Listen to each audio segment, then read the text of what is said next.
মসজিদ বা মাদ্রাসায় গিয়ে আপনারা এই দিন শেখার চেষ্টা করবেন। এখন আপনি তো শিখলেন, আপনার সন্তানকেও শেখানো ফরজ। আপনি যদি সন্তানকে দিন না শেখান, এই সন্তান হয়তো আখিরাতে জান্নাতে যাওয়ার অন্তরায় হয়ে দাঁড়াতে পারে। আপনি কর্মব্যস্ত মানুষ, সারাদিন অফিসের মধ্যে থাকেন, আপনার বাসায় তাকে দিন শেখানোর মতো সুযোগ নাই, বলে আপনার আশেপাশে এরকম মাদ্রাসাগুলো আছে, আপনি আপনার সন্তানটাকে প্রথমে প্রাথমিক শিক্ষা মাদ্রাসায় দেওয়ান। আপনি সন্তানকে প্রথমে মাদ্রাসায় পড়ান, ক্লাস 3, 4, 5 পর্যন্ত পড়ান, 3 পর্যন্ত পড়ান। এরপরে সন্তান যখন 3, 4 পর্যন্ত পড়বে, আপনার সন্তান এতটুকু দিন কমপক্ষে শিখবে যতটুকু দ্বারা তার দিনের উপরে চলা সহজ হয়ে যায়। একটা ছেলে যদি ক্লাস 3 পর্যন্ত পড়ে নুরানি মাদ্রাসায়, তাহলে নুরানি মাদ্রাসাগুলোর মধ্যে পড়লে 3 পর্যন্ত, বলে এই সন্তান নামাজে 2 রাকাত নামাজে 60টা মাসালা, জানাজার নামাজ পড়ানোর জন্য যা দরকার A to Z সব ওই সন্তানের আয়ত্তে চলে আসে। দিনের উপরে চলার জন্য যা দরকার সব তার মোটামুটি জানা হয়ে যায়। তাহলে কি হইল? বলে আপনি শিখলেন মসজিদে, সময় 1 ঘন্টা বের করে সন্তানকে দিয়ে দিলেন মাদ্রাসায়। এখন এই সন্তান 3, 4, 5 বছর এখান থেকে পড়ার পর আপনি যদি চান তাকে আপনি ডাক্তার বানাইতে পারেন, আপনি যদি চান তাকে আপনি ইঞ্জিনিয়ার বানাইতে পারেন, আপনি যদি চান তাকে আপনি জাগতিক লাইনে উচ্চ শিক্ষায় শিক্ষিত করতে পারেন। কিন্তু লাভটা কি হবে? এই যে ভিত্তিমূলক শিক্ষা যখন তার দ্বীনি শিক্ষা হলো, বলে এই সন্তানটা বড় হয়ে যা হয় হোক নাস্তিক হবে না। ঠিক কিনা বলেন? বড় হয়ে যা হয় হোক ইসলাম বিদ্বেষী হবে না, বড় হয়ে যা হয় হোক ইসলামের বিরুদ্ধে সে তার জ্ঞানকে ক্ষমতাকে ব্যয় করবে না। ঠিক কিনা বলেন? এজন্য উচিত কি, যে কোনো বিল্ডিং এর যদি আমি আপনি স্থায়িত্ব চাই, লংজিভিটি চাই, যদি চাই যে আমার আপনার বিল্ডিংটা ভূমিকম্পে কাত হবে না, ফেটে যাবে না, পড়ে যাবে না, তাহলে আমাকে আপনাকে ভিত্তি মজবুত করতে হবে। ঠিক কিনা বলেন? যে কোনো শিক্ষার এই ভিত্তি হলো দ্বীনি শিক্ষা। যার ভিত্তি দ্বীনি শিক্ষা হয়, ও যদি পরবর্তীতে জাগতিক শিক্ষায় শিক্ষিত হয়, ওর ওই জাগতিক শিক্ষা দ্বারা ইসলামের কল্যাণে ওই জ্ঞান সে ব্যয় করে, দ্বীনের কল্যাণে ব্যয় করে, মানুষের কল্যাণে ব্যয় করে। ঠিক কিনা বলেন? আর যদি দ্বীনবিহীন দুনিয়াবী শিক্ষা শেখান, তাহলে কি হবে? বলে তাহলে ওই যে কোটি কোটি ডলার পাচার করবে, মানুষেরটা মেরে খাবে, দুর্নীতি করবে, অন্যের মাথা ফাটাবে, অন্যের সম্পদ মেরে খাবে। ঠিক কিনা? এজন্য আমাদের সন্তানদের ভিত্তিমূলক শিক্ষা, দ্বীনি শিক্ষা হওয়ার দরকার। যদি অভিভাবক সন্তানকে দ্বীনি শিক্ষায় শিক্ষিত না করে, তাহলে সে সন্তানের যত হক আছে এই হকগুলোর মধ্যে অন্যতম হক সে নষ্ট করে। এজন্য দ্বীনি শিক্ষায় শিক্ষিত করানোর দরকার। যে কথা বলতেছিলাম, বলে দ্বীনি শিক্ষার 2টা স্তর। একটা হলো ফরজে আইন, সকলের জন্যই শেখা জরুরি। বলে কতটুকু? বলে যতটুকুর দ্বারা নিজে দ্বীনের উপরে চলবে, অধীনস্থদেরকে দ্বীনের উপরে চালাবে, এতটুকু শিক্ষা গ্রহণ করা এটা ফরজে আইন। এরপরের স্তর হলো ফরজে কিফায়া। বলে এটা সবার জন্য শেখা জরুরি না, তবে কিছু মানুষ যদি না শিখে গুনাহগার সবাই হবে। সাধারণভাবে ফরজে কিফায়া কোনটা? এই যে আমরা জানাজার নামাজ পড়ি, মানুষ মারা গেলে, আপনাদের এলাকায় যখন কোনো মানুষ মারা যায় জানাজা হয় কি হয় না?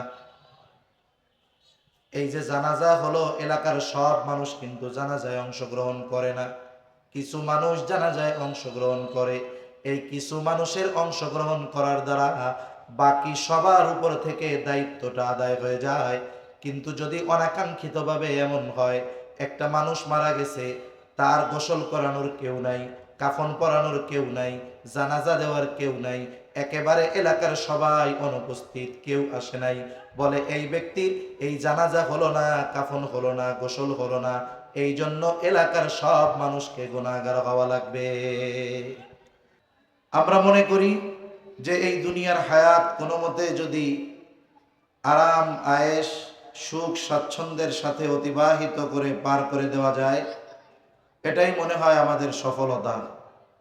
সাথে সাথে মনে করি যে আমি আমার অধীনস্থ, বিশেষ করে সন্তান সন্ততি যারা আছে, এদেরকে যদি আমরা কোনো মতে লেখাপড়া শিখায়া অথবা কোনো ভালো কাজ ধরিয়ে দিতে পারি, তাহলে বার্ধক্যকালীন সময় আমি বসে বসে থাকলাম, সন্তান আমাকে উপার্জন করে খাওয়ালো, আর এভাবেই আমি আমার বাকি হায়াত অতিবাহিত করলাম। কিন্তু বাস্তবতা হলো, এই চিন্তা আমাদের মধ্যে আসার কারণগুলোর মধ্যে অন্যতম কারণ হলো যে আল্লাহ তাআলা আমাদেরকে কেন এই দুনিয়াতে পাঠিয়েছেন, এই উদ্দেশ্য মাকসাদ এটা আমাদের জন্য অজানা। এই মাকসাদ উদ্দেশ্য পূরণের জন্য কিছু আসবাব দরকার। এই দুনিয়ায় আল্লাহ তাআলা যে উদ্দেশ্যে আমাদের পাঠিয়েছেন, সেই উদ্দেশ্য পূরণ করার জন্য কিছু বস্তুর দরকার। কথা কি বুঝতেছেন? কিছু বস্তুর দরকার। এখন আমরা কি করেছি, ওই বস্তুগুলোকে মূল বানিয়ে ফেলে আমরা মূল উদ্দেশ্যকে হারিয়ে ফেলেছি। আমাদের মূল উদ্দেশ্য কি ছিল এই দুনিয়ায়? দুনিয়ায় ভোগ বিলাস, টাকা পয়সা অর্জন করা, আরাম করা, ঘুরে বেড়ানো, এটা মাকসাদ নয়। আল্লাহ তাআলা আমাদের কেন পাঠিয়েছেন? সর্বসাকুল্য কথা হলো এইটা যে এই দুনিয়াতে আল্লাহ সুবহানাহু ওয়া তাআলা আমাদেরকে তার দাসত্ব, তার গোলামি, তার হুকুম আহকাম মেনে চলার জন্য পাঠিয়েছেন। আবার এই দুনিয়ায় আল্লাহ তাআলা আমাদেরকে একেবারে সংক্ষিপ্ত একটা হায়াত সময় দিয়ে পাঠিয়েছেন। যদিও সময়টা কম, কিন্তু এই দুনিয়ার সময়ের দাম অনেক বেশি। যেমন একটা ছেলে যে কোনো একটা সাবজেক্ট লেখাপড়া করে কমপক্ষে 1 বছর, ক্লাস 5-এ উঠছে, সে তার 5-এর ইংরেজি বই পড়ে 1 বছর। অথবা একটা ছেলে 9-এ উঠেছে, এসএসসি পরীক্ষা দিবে, বলে তার অঙ্ক বই বা ইংরেজি বই যে কোনো সাবজেক্ট সে পড়ে প্রায় 2 বছর। কিন্তু এই 2 বছর পড়ে ঠিক, কিন্তু এই সাবজেক্টের পরীক্ষা কয় বছর ধরে দেয়? কথা বুঝতে পেরেছেন? যে কোনো সাবজেক্টের পরীক্ষা দেওয়া হয় না? পরীক্ষা কয় বছর ধরে দেয়? সর্বোচ্চ 3 ঘন্টা। একজন ছেলে 2 বছর ভালো মতো লেখাপড়া করার পর পরীক্ষার হলে 3 ঘন্টায় লিখতে পারলো না, ফেল গেল। বলেন তো, এই 2 বছর ভালো মতো লেখাপড়ার কোনো দাম নেই।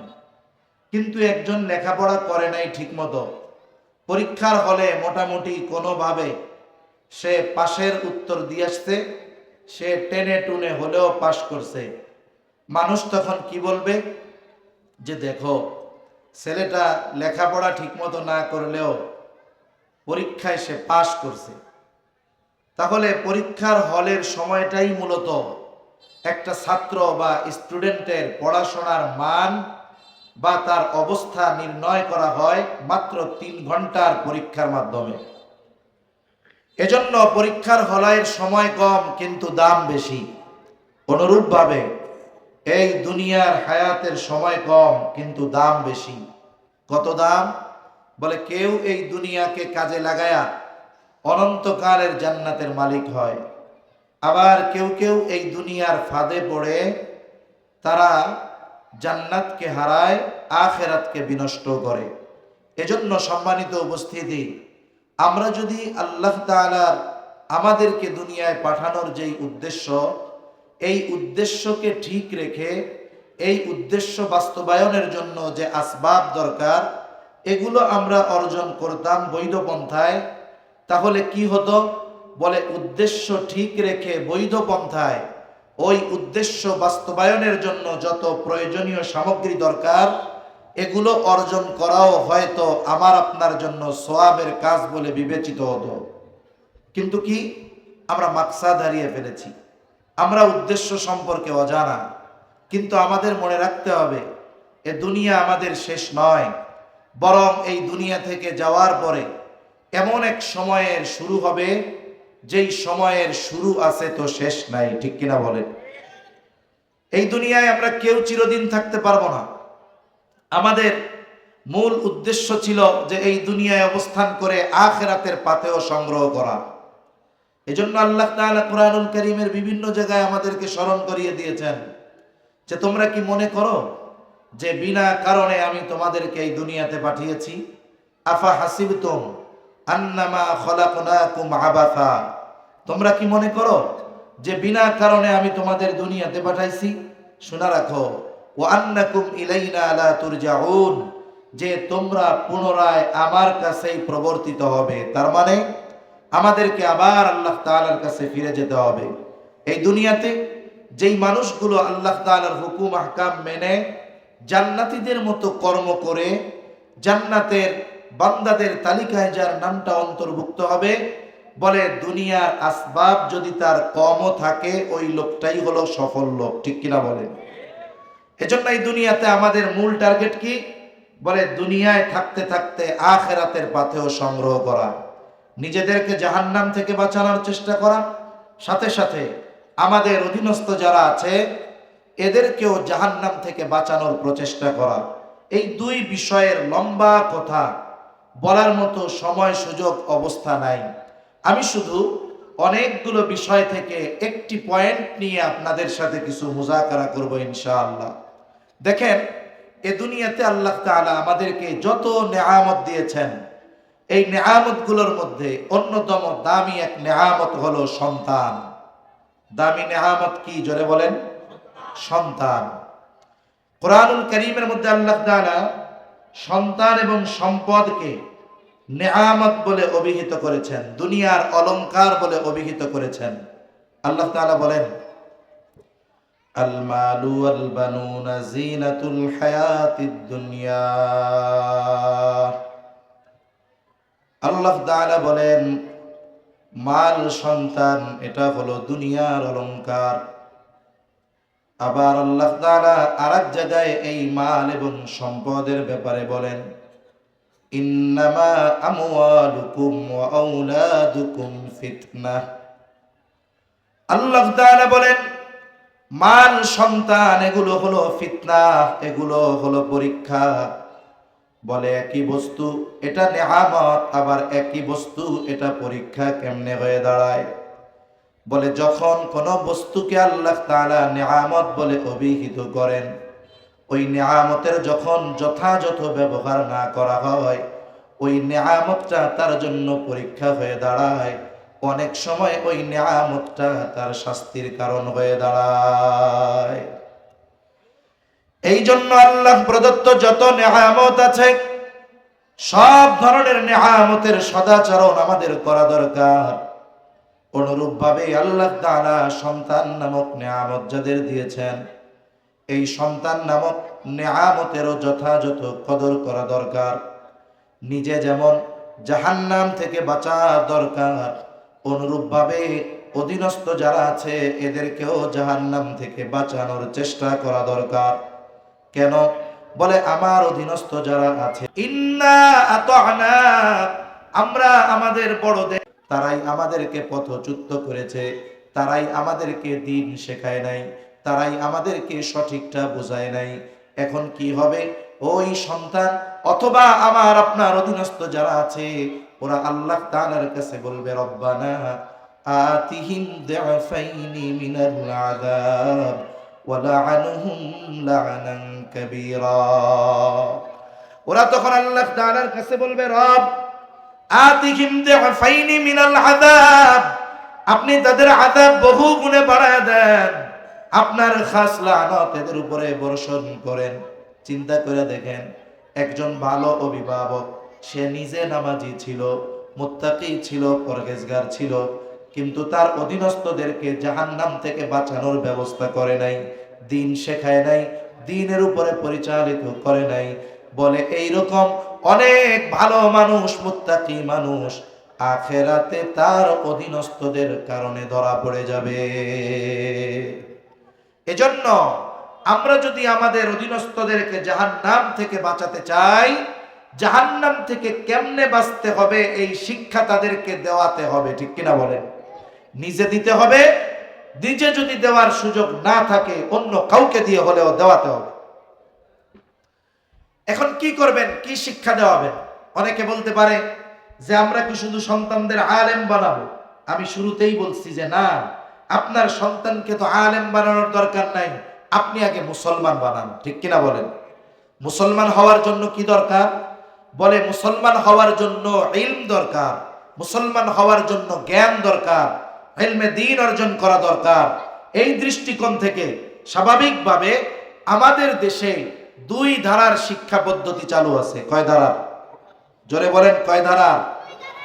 এক নাম্বার, যেটাকে স্বাভাবিকভাবে আমরা জাগতিক শিক্ষা বলি, স্কুল কলেজ ভার্সিটির শিক্ষা বলি, জাগতিক শিক্ষা বলি বা সাধারণ শিক্ষা বলি। বলে এই ধারার শিক্ষা, পাঠ্যপুস্তক, পাঠ্য প্রণয়ন এটা করেছে কারা? বলে এটা মানুষের দ্বারা রচিত, মানুষের দ্বারা রচিত সিলেবাস, মানুষের দ্বারা রচিত বই, এগুলো যেখানে পড়ানো হয় আমরা সেটাকে বলি সাধারণ শিক্ষা বা জেনারেল শিক্ষা। দ্বিতীয় ধারার শিক্ষা বলে এটা হলো দ্বীনি শিক্ষা। একটা জিনিস মানুষ বোঝে না, বলার সময় অনেক সময় বলে দুনিয়াবি শিক্ষা আর পরকালীন শিক্ষা। আসলে এই যে কোরআন সুন্নাহর শিক্ষা, এটা শুধু যে পরকালীন শিক্ষা এমনটা নয়, বরং কোরআন শিক্ষার দ্বারা, কোরআন শিক্ষা, দ্বীনি শিক্ষা, এই শিক্ষা অর্জনের মাধ্যমে দুনিয়াও পরিচালনা করা যায় কি যায় না? এজন্য অনেকে মনে করে কোরআন হাদিস শুধু আখেরাতে লাগবে। ভাই আর একটু বাড়াবেন সাউন্ড, এতবার বলতে ভালো লাগে না, আপনারা বাড়ান না ঠিক মতো, খুব কষ্ট হয় কথা বলতে। এক বয়ানে যদি 1 ঘন্টায় 5 বার সাউন্ড বাড়াইতে বলা লাগে, দরকার কি? চুঙ্গা দিয়ে এটা দিয়ে কোনো আওয়াজ আছে? 4টা মনিটর দিচ্ছেন, মাইক আছে, এইটুক জায়গায় কি এত বক্স লাগে? এরপরে আপনারা সাউন্ড দেন, একটা আনেন আর দেন।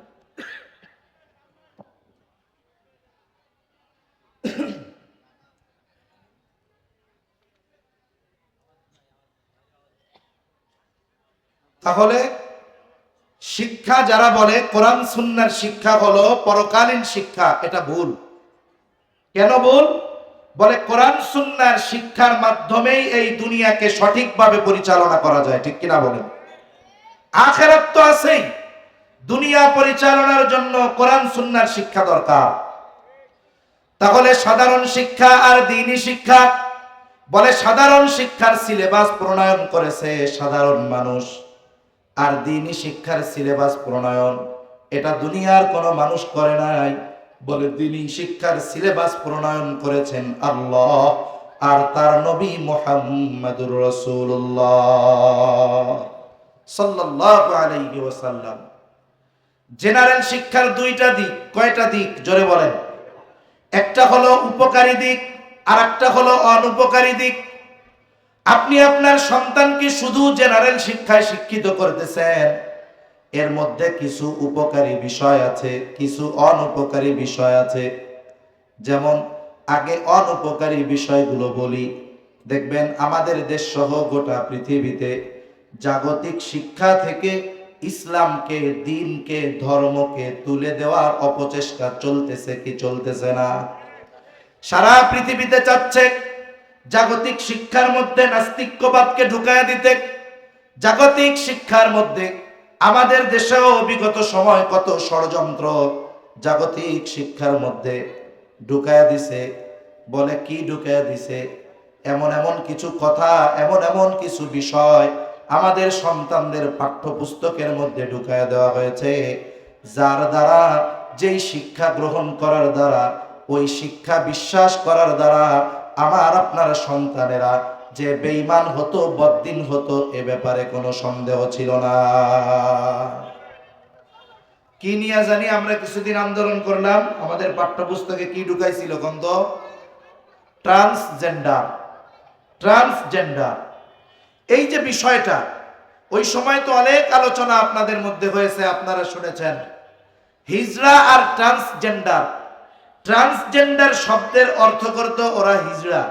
আসলে ট্রান্সজেন্ডার হলো নারী নিজেকে পরিবর্তন কইরা পুরুষ সাজবে, পুরুষ নিজেকে পরিবর্তন করে নারী সাজবে, এবং এটাকে আমাদের সরল মনা শিশুদেরকে পড়িয়ে বিশ্বাস করানোর মাধ্যমে তাদের মধ্যে একটা নীতিগত, নৈতিকতাগত পরিবর্তন এনে এই ধরনের কুফুরি বিষয়গুলোকে তাদের আমলে, কর্মে পরিণত করার অপচেষ্টা এদেশে পাঠ্যপুস্তকের মাধ্যমে হয়েছে কি হয় নাই বলেন?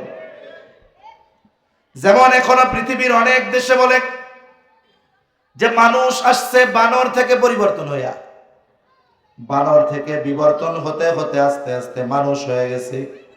কোন ব্যক্তি যদি এই কথা বিশ্বাস করে মানুষ বানর থেকে বিবর্তনের মাধ্যমে মানুষ হয়েছে, আল্লাহর কসম কোরআনের অনেকগুলো আয়াত সরাসরি অস্বীকার করা হবে। আর একজন মানুষ বেঈমান হওয়ার জন্য গোটা কোরআন অস্বীকার করা লাগে না, কোরআনের একটা সূরা অস্বীকার করা লাগে না, কোরআনের একটা রুকু অস্বীকার করা লাগে না, কোরআনের একটা আয়াত অস্বীকার করা লাগে না, কোরআনের একটা শব্দ অস্বীকার করা লাগবে না। কেউ যদি কোরআনের একটা অক্ষর নুক্তা অবিশ্বাস করে, বলে বেঈমান হওয়ার জন্য এটাই যথেষ্ট। এখন যারা বলে যে মানুষ মানুষ ছিল না, মানুষ বানর থেকে বিবর্তনের মাধ্যমে আস্তে আস্তে মানুষ হয়েছে, বলেন এই বিশ্বাস যারা করে তাদের ঈমান আছে না নাই? এখন বলেন আমাদের পাঠ্যপুস্তকের মধ্যে জীববিজ্ঞানের মধ্যে এই ধরনের কথা ঢুকায়া যে দিল, বলে সন্তানদের পড়ানোর জন্য। আরে যেই পড়ার কোনো ভিত্তি নাই, যেই পড়া পড়লে আমার সন্তানের ঈমান যাবে, ওই ধরনের পড়া আমাদের সন্তানদের জন্য উচিত হবে না, ঠিক কিনা বলেন? এজন্য জাগতিক শিক্ষার কিছু বিষয় আছে যেগুলো শিখলে বিশ্বাস করলে ঈমান থাকে, আর কিছু বিষয় আছে যেগুলো উপকারে আসে। যেমন একটা ছেলে ডাক্তার হবে, ইঞ্জিনিয়ার হবে, উকিল হবে, সে ডাক্তার হোক ইঞ্জিনিয়ার হোক কোনো অসুবিধা নাই, কারণ সমাজে নৈতিক ডাক্তারের বড় প্রয়োজন, সমাজে নৈতিক ইঞ্জিনিয়ারের প্রয়োজন আছে না নাই? প্রয়োজন আছে। বলে এখন জাগতিক শিক্ষার মাধ্যমে সে ডাক্তার হলো, ইঞ্জিনিয়ার হলো, বলে এই জাগতিক শিক্ষাটাও তার পরলৌকিক কাজে লাগতে পারে। বলে কেমনে? বলে সে ডাক্তার হচ্ছে, জিজ্ঞাসা করা হইল নিয়তটা কি? সে নিয়ত করলো আমি ডাক্তার হচ্ছি, ডাক্তার হওয়ার মাধ্যমে আমি দুস্থ অসহায় মানুষকে ফ্রি ট্রিটমেন্ট দিব। আর একজন ইঞ্জিনিয়ার হইছে, বলে উদ্দেশ্য কি? বলে আমি অবশ্যই ডিজাইন করব, সব কিছু করব, কিন্তু দ্বীনি প্রতিষ্ঠানগুলোর জন্য আমি কোনো পয়সা নিব না, এগুলো আল্লাহর জন্য করব। তাহলে কোনো ব্যক্তি যদি উপকারী জাগতিক শিক্ষা গ্রহণ করে আর এই শিক্ষা যদি দ্বীনের কল্যাণে ব্যয় করতে পারে, বলে ওই জাগতিক শিক্ষার দ্বারাও সে পরকালীন কল্যাণ হাসিল করতে পারবে। এজন্য জাগতিক উপকারী শিক্ষা দরকার। তবে এই শিক্ষা গ্রহণ করার পূর্বে সন্তান বা আমার অধীনস্থ যারা আছে এদেরকে মুসলমান বানানোর রাস্তা আগে দেখা দেওয়া দরকার। এজন্য কি দরকার? বলে এজন্য দ্বীনি শিক্ষা দরকার। দ্বীনি শিক্ষারও দুইটা স্তর। বলে এক স্তর হলো ফরজে আইন, আর এক স্তর হলো ফরজে কিফায়া। ফরজে আইন কোনটা? বলে যতটুকু পরিমাণ দ্বীন শেখা ফরজ, এটা সকল মুসলমানের জন্যই ফরজ। কতটুকু শিক্ষা ফরজ? যেমন নবীজি বলেন তলাবুল ইলমি ফারিদাতুন আলা কুল্লি মুসলিম,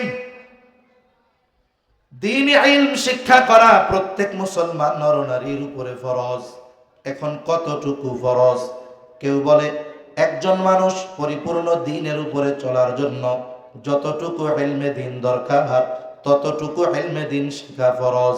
আবার কেউ কেউ বলেন না, অতটুকু শিখলেও হবে না, বরং সে নিজে দ্বীনের উপরে চলতে পারে, অধীনস্থদেরকে দ্বীনের উপরে চালাতে পারে, এর জন্য যতটুকু ইলমে দ্বীন শেখা দরকার এতটুকু ইলমে দ্বীন শেখা সকলের জন্য ফরজ।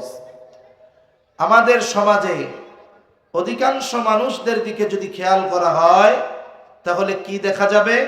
যে বড় একটা অংশ যতটুকু ইলমে দ্বীন শেখা ফরজ ছিল এতটুকু ইলমে দ্বীনও তারা শিখে নাই। অনেক নামাজি আছে, এতটুকু দ্বীন তারা শিখতে পারে নাই। অনেক হাজী সাহেব আছে, এতটুকু দ্বীন তার শেখার মতো সুযোগ হয় নাই। এজন্য সম্মানিত উপস্থিতি, আমাদের যদি আখিরাতকে সুন্দর করতে হয়, আমাদের যদি জাগতিক জীবনে সুন্দরভাবে চলতে হয়, অবশ্যই আমাদের ফরজ পরিমাণ ইলমে দ্বীন অর্জন করার প্রয়োজন আছে না নাই? আছে। শিখবেন কোথায়? এখন যারা বড় হয়ে গেছে তাদের তো শেখার জায়গার অভাব। বলে আপনি একটা সময় বের করেন, সারাদিন কর্মব্যস্ত আপনি কাটান, কর্মব্যস্ততার মধ্যে থাকেন, আপনি এশার পরে আপনার মসজিদের ইমাম, আপনার মাদ্রাসার মুআদ্দিন আলামিন ভাই ওনারে বলেন যে হুজুর, আমরা তো জানলাম যে দ্বীন ইলম শিক্ষা করা ফরজ, যতটুকু শেখা দরকার, যতটুকু না শিখলে গুনাহ হবে, আপনি একটু আমাদেরকে এশার নামাজের পরে 1 ঘন্টা সময় দিয়ে ওই পরিমাণ দ্বীন শেখানোর ব্যবস্থা করে দেন, যাতে আমাদের এই গুনাহ নিয়ে আখিরাতের ময়দানে হাজির না হতে হয়। বলেন তো, আপনার মসজিদের ইমাম, আপনার মাদ্রাসার মুহতামিম এই কথা কি বলবে যে না ভাই আমাদের সময় নাই? এই কথা বলবে? অসুবিধা কোথায়? বলে আমাদের নিজেদের গরজ নাই। কেন গরজ নাই? বলে মাকসাদ কি, উদ্দেশ্য কি দুনিয়ায় পাঠানোর, এটা আমরা ভুলে গেছি। এজন্য আমরা পরিশ্রম করি জাগতিক সম্পদ অর্জনের জন্য, আখিরাতের পাথেয় সংগ্রহের জন্য আমাদের কষ্ট করার মতো সুযোগ হয় না। এটা আমাদের জন্য বড় দুর্ভাগ্যের বিষয়। সেজন্য মসজিদ বা মাদ্রাসায় গিয়ে আপনারা এই দ্বীন শেখার চেষ্টা করবেন। এখন আপনি তো শিখলেন, আপনার সন্তানকেও শেখানো ফরজ। আপনি যদি সন্তানকে দ্বীন না শেখান, এই সন্তান হয়তো আখিরাতে জান্নাতে যাওয়ার অন্তরায় হয়ে দাঁড়াতে পারে।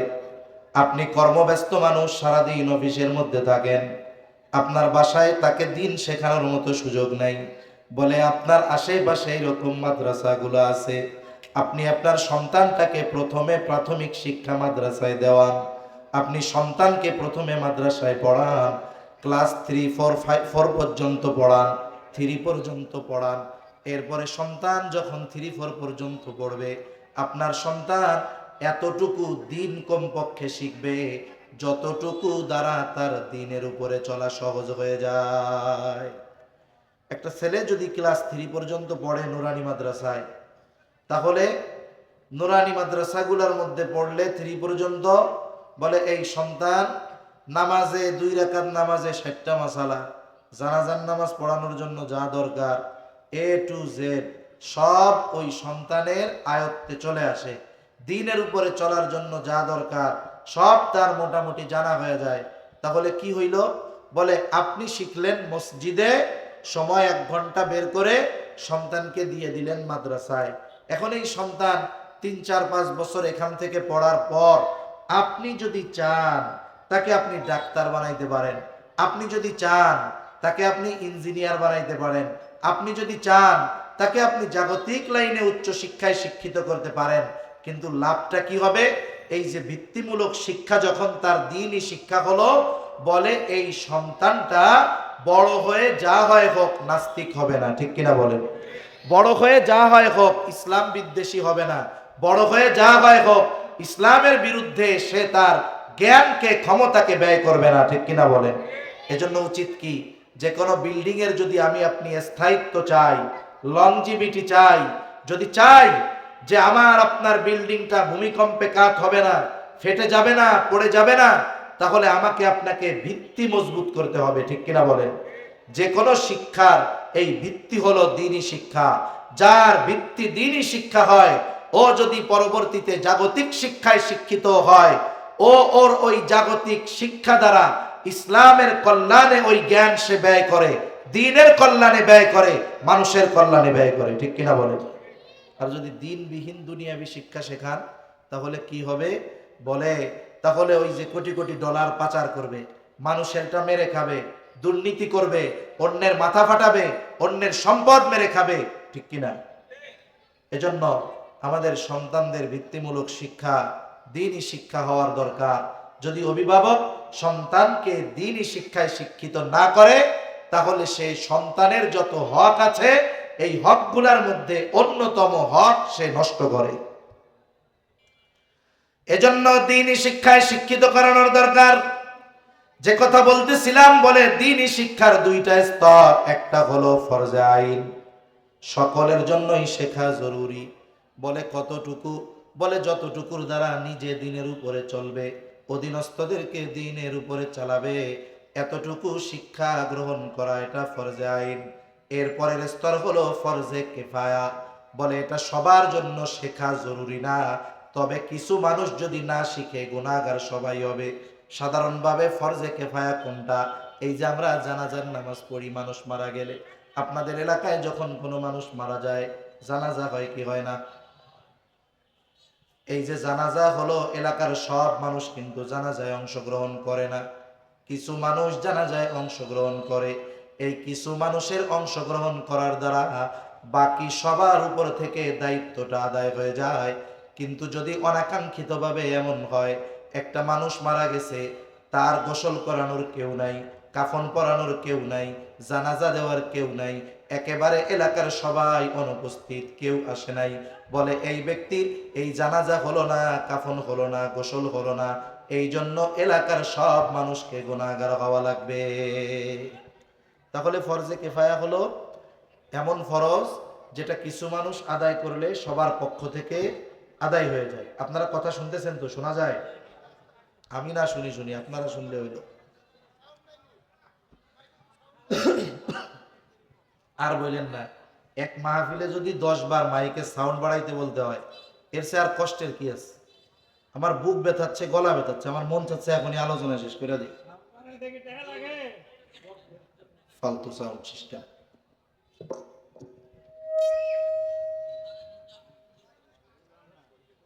তাহলে ফরজে কিফায়া কোনটা?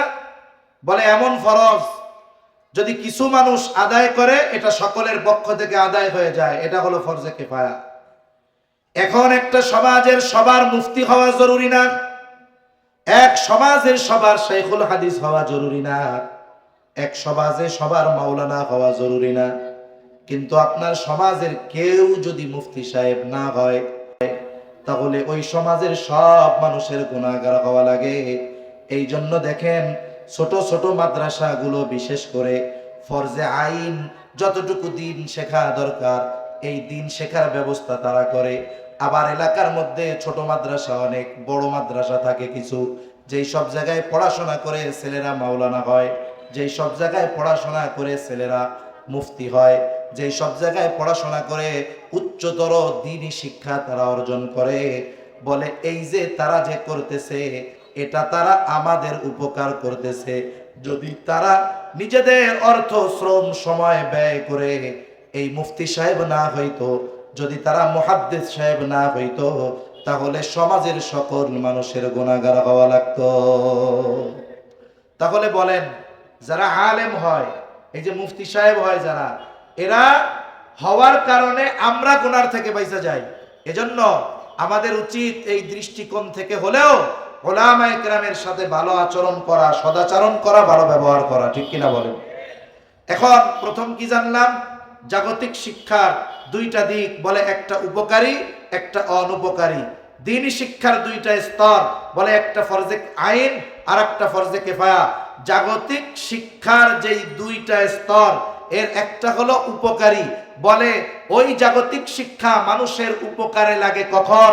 বলে ওই শিক্ষাকে যখন দ্বীনের রঙে রাঙায় দেওয়া হয় তখন ওই জাগতিক শিক্ষা ওইটার দ্বারাও পরকালীন কল্যাণ অর্জন করা যায়। ঠিক, তারা ফরজে আইন পরিমাণ দ্বীন শেখার ব্যবস্থা করতে হবে, কিন্তু অধীনস্থদেরকে চেষ্টা করব যে আমরা আলেম বানানোর জন্য।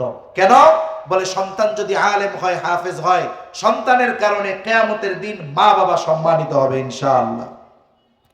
এজন্য সম্মানিত উপস্থিতি, ইলম অর্জন করা এটা খুব গুরুত্বপূর্ণ একটি বিষয়, সাথে সাথে ইলম অর্জন করানো এটাও কিন্তু খুবই জরুরি একটি বিষয়। এই যে দ্বীনি শিক্ষা প্রতিষ্ঠানগুলো, এগুলো হলো ইমানের ক্যাম্পের মতো। এক একটা মাদ্রাসা এক এক এলাকার মানুষের জন্য পরিবর্তনের ধারক বাহক হতে পারে। যেমন একবার অনেক আগে আমি একটা প্রোগ্রামে গিয়েছিলাম, একেবারে বান্দরবনের লামা অনেক ভেতরে, ওইখানে অনেক বাঙালি ভাইয়েরা আছে। তারা বলতেছিল, হুজুর একটা সময় আমরা সন্ধ্যার সাথে সাথে ঘরের মধ্যে ঢুকে যাইতাম আর বের হইতাম পরের দিন সকালবেলায় সূর্য ওঠার পর। ফজরের নামাজ ঘরের মধ্যে আদায় করা লাগতো, মসজিদ বানানোরও কোনো উপায় আমাদের ছিল না।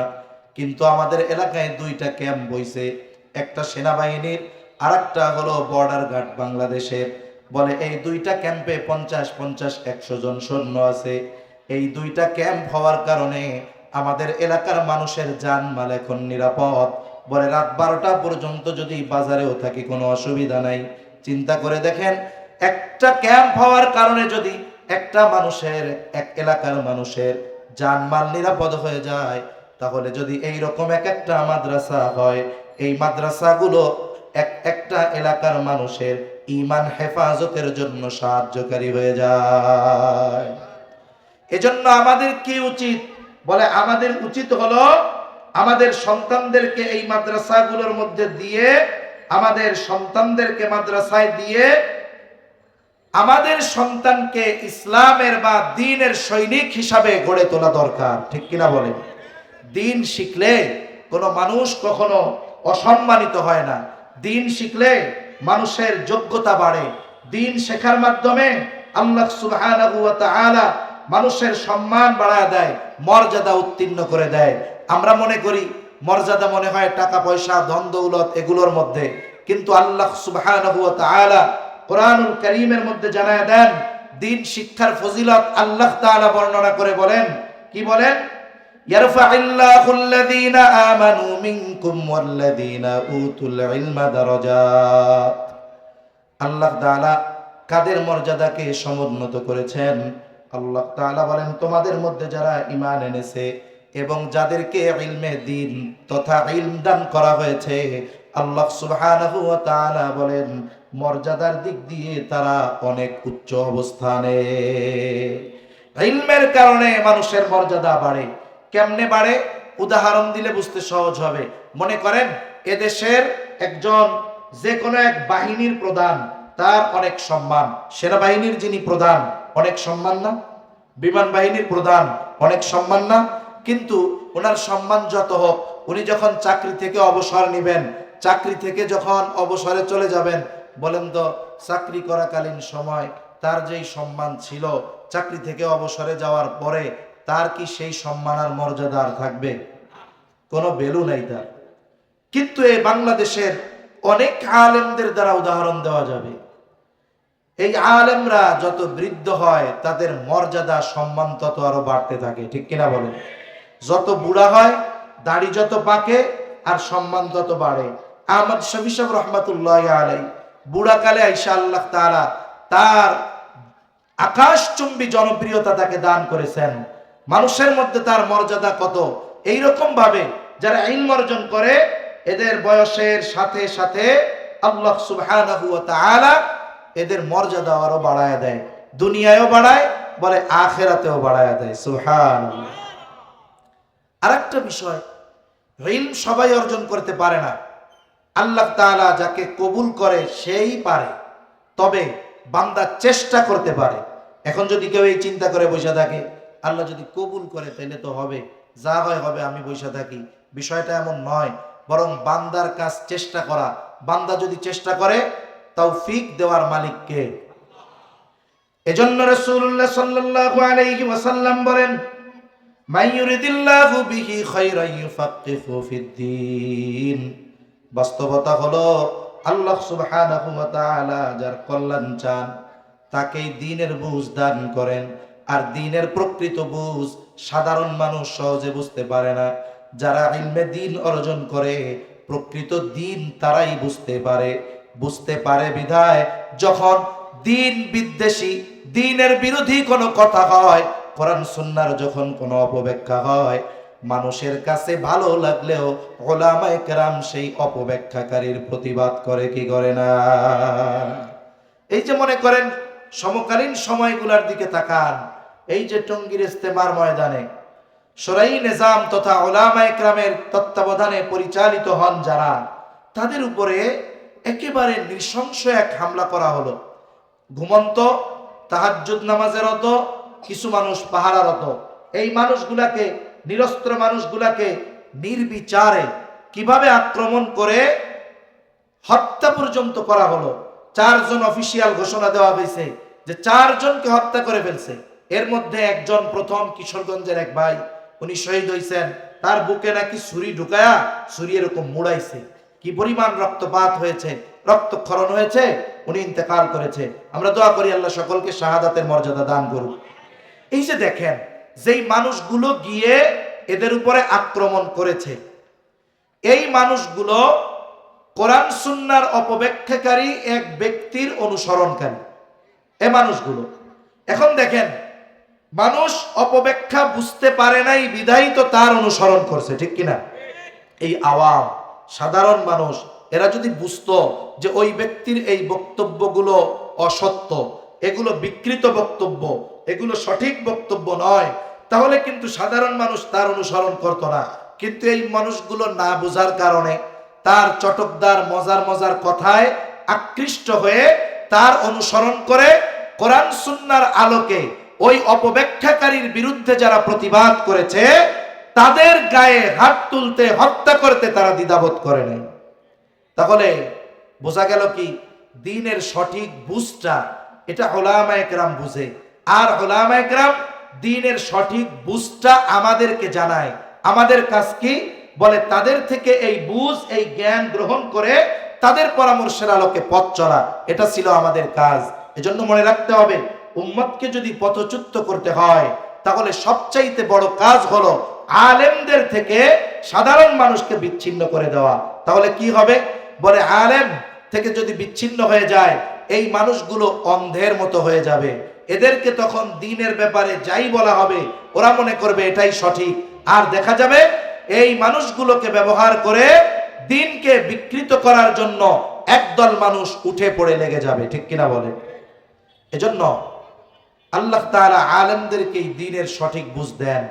এজন্যই যখন কোথাও কোনো অপব্যাখ্যা হয় তখন উলামায়ে কেরাম প্রতিবাদ করেন। জীবন যদি দিতে হয় জীবন দেন, ত্যাগ স্বীকার করতে হলে ত্যাগ স্বীকার করেন। এখন আসেন, আপনি যদি ইলম শেখার জন্য বের হন, আপনার সন্তানকে যদি আপনি ইলম শিক্ষার জন্য বের করেন, তাহলে কি হবে? আরে আমার পোলা যদি ভালো হয়, ওর ফ্যাসিলিটি তো আমিও পাবো, ও যদি জান্নাতের পথের পথিক হয়, ও আমারে না নিয়ে যাবে না। এজন্য আপনাদের সুযোগ হয় নাই, সন্তানদেরকে দ্বীন শেখার জন্য দিয়ে দেন। কি হবে? নবীজি বলেন মান সালাকা তারিকান ইয়ালতামিসু ফীহি ইলমা সাখালাল্লাহু লাহু বিহি তারিকান ইলাল জান্নাহ। নবীজি সাল্লাল্লাহু আলাইহি ওয়াসাল্লাম বলেন, যেই ব্যক্তি ইলম অর্জনের জন্য পথ অবলম্বন করে, কোন পথে চলে, বলে এই যে ইলম অর্জনের জন্য পথ চললো, এর দ্বারা তার ফজিলত কি? নবীজি সাল্লাল্লাহু আলাইহি ওয়াসাল্লাম বলেন সাখালাল্লাহু লাহু বিহি তারিকান ইলাল জান্নাহ, এর বদৌলতে আল্লাহ রাব্বুল আলামিন তার জন্য জান্নাতের পথকে সহজ করে দেয়। কোন বাবা চায় না তার সন্তানের ক্ষতি হোক, সব বাপ তার সন্তানের কল্যাণ চায়, উপকার চায়। আমিও চাই আমার সন্তানের জন্য জান্নাতের পথ সঠিক সহজ হয়ে যাক। এই জন্যই তো আমি আমার সন্তানকে দ্বীন শেখাবো। আমরা আমাদের সন্তানকে দ্বীন শেখাবো কেন? বলে যাতে করে আমার সন্তানের জন্য জান্নাতের পথ সহজ হয়ে যায়, ঠিক কিনা বলে? এই ইলম অর্জন করা এটা খুব গুরুত্বপূর্ণ বিষয়। আল্লাহ তাআলাও তো বললেন ইলমের কারণে আল্লাহ তাআলা মর্যাদা বাড়ায়া দেয়। এখন আসেন, এই ইলম শিখলে এত ফজিলত, এখন অভিভাবক যে তার তো শেখার সুযোগ নাই, সে যদি শেখায় তাইলে তার সওয়াব আছে না নাই? দ্বীন শুধু শেখা ফজিলতময় তা না, দ্বীন শেখানো ফজিলত। সুবহানাল্লাহ বলেন। এক নাম্বার, এই দ্বীন শেখানো ফজিলত এটা কয়েকভাবে হতে পারে। বলে এক নাম্বার, অভিভাবক হিসাবে হতে পারে। আপনি অভিভাবক, আপনার সন্তানকে আপনি দ্বীন শেখালেন। এই দ্বীন শেখানোর দ্বারা কি হবে? বলে সন্তান যদি দ্বীনদার হয়, আলেম হয়, আপনি তার কারণে দুনিয়ায়ও সম্মানিত হবেন, আখিরাতেও আপনি সম্মানিত হবেন। দুই নাম্বার, দ্বীন শেখানো ফজিলত, বলে এটা শিক্ষক হিসাবে হতে পারে। এই যে মাদ্রাসার যারা শিক্ষক কোরআন শিখায়, এদের মর্যাদা কত জানেন? নবীজি সাল্লাল্লাহু আলাইহি ওয়াসাল্লাম বলেন খায়রুকুম মান তাআল্লামাল কুরআন ওয়া আল্লামা। নবীজি সাল্লাল্লাহু আলাইহি ওয়াসাল্লাম বলেন খায়রুকুম মান তাআল্লামাল কুরআন ওয়া আল্লামা, তোমাদের মধ্যে সর্বোত্তম ওই ব্যক্তি যে কোরআন শিখায় এবং কোরআন শিক্ষা করে। এই মাদ্রাসার শিক্ষক, এরা যারা দ্বীন শেখায়, কোরআন শেখায়, এদের মর্যাদা আমরা হয়তো দিতে পারি না ঠিক, কিন্তু এদের মর্যাদার ঘোষণা নবীজি দিয়ে গিয়েছেন যে মানুষের মধ্যে সর্বশ্রেষ্ঠ মানুষ হলো তারা যারা এই কোরআন শিখে আর যারা কোরআন শিখায়। আপনি যদি আপনার সন্তানকে সর্বোত্তম মানুষদের অন্তর্ভুক্ত করতে চান, তাহলে আপনাকে দিন শেখানোর ব্যবস্থা করতে হবে সন্তানের জন্য। আবার যদি কেউ যদি দিন শেখায়, বলে দিন শেখায় যারা, ওস্তাদ যারা আছে, এরাও মানুষের মধ্যে সর্বোত্তম মানুষ। এজন্য মাদ্রাসায় যারা পড়ায়, ওস্তাদ, শিক্ষক, এদেরকে আমাদের সর্বোচ্চ রেসপেক্ট করা দরকার, সর্বোচ্চ সম্মান করা দরকার। আলেমদেরকে সম্মান করা দরকার, হাফেজদেরকে সম্মান করা দরকার। কেন? বলে এরা নবীর ভাষায় এই পৃথিবীর সর্বোত্তম মানুষ। তাহলে দিন শেখানোর ফজিলত, দিন শেখানো কয়েকভাবে হতে পারে। একটা হলো অভিভাবক হিসাবে সন্তানকে শেখার জন্য দিল, আর একটা হলো শিক্ষক হিসাবে। এখন একজনের সন্তান নাই, সে নিজেও শিক্ষক না, এখন সে এই ফজিলত অর্জন করবে কেমনে? বলে সে অর্জন করবে এই যে যারা দিন শিখতেছে এদেরকে সাহায্য করার মাধ্যমে। যারা দিন শেখার ব্যবস্থা করে দেয় এরাও সাহায্যকারী। এই যে মাদ্রাসায় যারা সহযোগিতা করে এরা দিন শেখান, এই দিনের সহযোগী। যারা টাকা পয়সা দেয়, যারা সন্তান দিচ্ছে, জায়গা দিচ্ছে, জমি দিচ্ছে, পরামর্শ দিচ্ছে, বলে এই সমস্ত মানুষগুলো হলো এই দিনের সহযোগী। আমাদেরও উচিত, যদি আমরা পারি, যদি আমাদের সন্তান না থাকে, আমাদের দিন শেখানোর মতো সুযোগ না থাকে, আমাদের উচিত যে আমাদের এই দিনের সহযোগীদের তালিকায়ও হলে আমাদের থাকা দরকার। এখন আসেন, এই যে কোনো দিনই কাজে যদি কেউ সহযোগিতা করে, আল্লাহ সুবহানাহু ওয়া তাআলা তোমরা সৎকর্ম ও তাকওয়ার কাজে একে অপরের সাথে প্রতিযোগিতা করো, কিন্তু আমাদের প্রতিযোগিতা সৎকর্মের মধ্যে না, আমাদের সৎকর্ম দ্বীনি সহযোগিতার মধ্যে না। আমাদের প্রতিযোগিতা হলো কেমনে আমি সম্পদের অঢেল পাহাড় বানাবো, কেমনে একজন 5 তলা বানাইছে আমার পাশে, আমি কেমনে 10 তলা বানাবো, আর একজন 10 তলা বানাইছে, আমি কেমনে 20 তলা বানাবো, একজন একটা ফ্যাক্টরি বানাইছে, আমি কেমনে 5টা ফ্যাক্টরি বানাবো, আর একজন 5টা বানাইছে, আমি কেমনে 10টা বানাবো। আমাদের প্রতিযোগিতা হলো এই জাগতিক বিষয়ে, অথচ দ্বীনের ক্ষেত্রে, তাকওয়ার ক্ষেত্রে, ইবাদতের ক্ষেত্রে আমাদের মধ্যে কোনো প্রতিযোগিতা নেই। সেজন্য আমাদের দরকার যে দ্বীনি কাজে আমরা প্রতিযোগিতা করব। এক হাদিসের মধ্যে আসছে, রাসূল আকরাম সাল্লাল্লাহু আলাইহি ওয়াসাল্লাম বলেন, জিহাদের ময়দানে যে তীর নিক্ষেপ করা হয়, প্রত্যেকটা তীরের বদৌলতে আল্লাহ তাআলা 3 জনকে জান্নাতে দাখিল করবে। কয়জনকে? 3 জনকে। বলে একজন যে তীরের কারিগর, যে তীর প্রস্তুত করছে সওয়াবের আশায়, যে এই তীর দিয়া জিহাদের ময়দানে তীর নিক্ষেপ করা হবে। এরপরে বলে আরেকজন যে তীর নিক্ষেপকারীর সহযোগী, তীর দিছে যে আপনি মারেন, বলে ওই সহযোগীকেও জান্নাতে দেওয়া হবে। আরেকজনকে বলে যে তীর নিক্ষেপ করেছে জিহাদের ময়দানে, বলে এই ব্যক্তিও জান্নাতে যাবে। তাহলে দেখুন, ভালো কাজ করছে একজন, তীর নিক্ষেপ করেছে একজন, কিন্তু বানানেওয়ালা, সাহায্য করনেওয়ালা, বহন করনেওয়ালা তারাও তাদের সমপরিমাণ সওয়াব পেয়ে গেল। এখন আপনি এই প্রতিষ্ঠানগুলোর জন্য যদি সহযোগী হন, আপনার সন্তান নাই, অন্যভাবে সহযোগিতা করার সুযোগ নাই, আপনি অর্থ দিয়ে কিছু সহযোগিতা করতেছেন, কিছু পরামর্শ দিয়ে সহযোগিতা করতেছেন, তাহলে আপনিও এই দ্বীনের কাজের সহযোগী। মনে রাখতে হবে, আমরা কখনো দ্বীন বিদ্বেষী হব না, দ্বীনের সহযোগী হব। দ্বীন বিদ্বেষী হব না, উলামা বিদ্বেষী হব না, আলেম বিদ্বেষী হব না। আল্লামা ইবনুল কাইয়্যুম জাওয়াজিয়া রাহমাতুল্লাহি আলাইহি বলেন যে যারা অন্তরে উলামা একরামের প্রতি বিদ্বেষ লালন করে, সে যত বড় আবেদ হোক না কেন, জীবনের একটি সময় হয়তো তাকে ঈমানহীন হয়ে, লাঞ্ছিত হয়ে, অপমানিত হয়ে এই পৃথিবী থেকে তাকে বিদায় নেওয়া লাগতে পারে। ঠিক কিনা বলেন? এজন্য সম্মানিত উপস্থিতি, দুনিয়ার পরিবর্তন খুব দ্রুততার সাথে ঘটতেছে। এই দ্বীনি মাহফিল, দ্বীনি প্রতিষ্ঠান, এগুলো আমাদের জন্য একটা নিয়ামত। এই নিয়ামতের যথাযথ কদর করা চাই। আল্লামা তাকি উসমানী দামাত বারকাতুহুমুল আলিয়া, ওনার বিশ্ব ভ্রমণ কাহিনী আছে। উনি একটা দেশের ব্যাপারে লিখছেন যে ওই দেশের ইতিহাস থেকে জানা যায় একটা সময় ওই দেশটা 100% মুসলমান অধিবাসী ছিল, তারা সবাই মুসলমান ছিল। ওইখানে দ্বীনের কাজ করা সহজ ছিল, কিন্তু মানুষগুলো এই নিয়ামতের কদর করতে পারে নাই। দ্বীন থেকে বের হয়ে গেছে, দ্বীনি মজলিসগুলো থেকে বের হয়ে গেছে, মাদ্রাসাগুলোর ব্যাপারে উদাসীন হয়ে গেছে, মসজিদের ব্যাপারে উদাসীন হয়ে গেছে, দ্বীনি মজমার ব্যাপারে উদাসীন হয়ে গেছে। আস্তে আস্তে কি হলো, আল্লাহ তাআলা এই নেয়ামত তাদের থেকে ছিনায় নিলেন। পরিস্থিতি একটা সময় এমন হয়েছে যে মানুষ প্রকাশ্যে কোরআন শিখতে পারে নাই, সন্তানদের কোরআন শেখানোর জন্য ঘরের মধ্যে গর্ত করছে, ঘরের মধ্যে গর্ত করেছে, উপরে ঢাকনা দিয়ে দিয়েছে যাতে আওয়াজ সহজে বের না হয়। বলে এই রকম কঠোর নিরাপত্তার মধ্যে তাদের দিন শেখা লেগেছে, কোরআন শেখা লেগেছে। অথচ দেখুন ওই দেশটা এক সময় 100% মুসলমান বসবাস করত, দ্বীনের আবহাওয়া ছিল, কিন্তু মানুষগুলো এই সুযোগ থাকার পরেও দ্বীনি কাজে শামিল না হয়ে দ্বীনের ব্যাপারে গাফেল যখন হয়েছে, আল্লাহ তাআলা তাদের থেকে এই নেয়ামত তুলে নিয়েছে। একটা সময় ঘরে গর্ত বানায়া কোরআন শিখা লাগছে।